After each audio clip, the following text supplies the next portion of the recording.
जगन्नाथ सांग माने शुभ सकाळ। आज माणबसार ना द्वितीय गुरुवार मु खीरी बसई देछि। खीरी होला पर आमर पूजा करिवो। गुरुवार आसीगले ना स्त्री लोक मानकर बहुत काम पड़ जाए।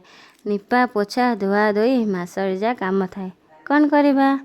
एपटे आमर खीरी हो जाए आम टी पूजार लगी जाइछु। धूप दीप चंदन सिंदूर दे पूजा करदेवा।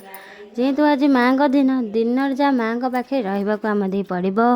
एपटे पूजा विधि सार देछि। पूजा विधि सारा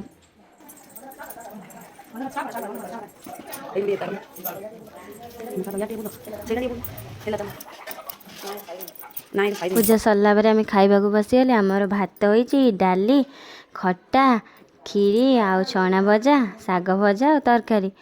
गुरुवार ना शाग भजा ना हेले खाइबार मजा आसेनी।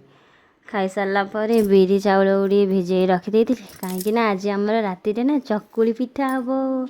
चकुली पिठा सहित मटर तरकारी ना आलू कषा हेले खाइबाटा पूरा ना आहरी जमीज।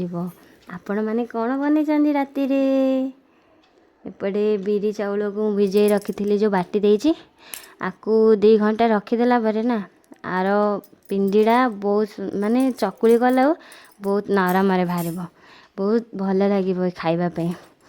पेटे आम चकुली करवा लगे पूजा कहले चकुली करदिगले। चकुली मु करदे पूरा चक्का चक्का गोल गोल कर पकईदेली। एबे आमर चकुली पिठा हो जाइछि पूरा चक्का होगी पूरा बाहरी। आपण मैंने खाइबे कि जल्दी जल्दी आसतु। वीडियोटी जदि भल लगी लाइक शेयर सब्सक्राइब कर दियंतु। जय जगन्नाथ सांग माने।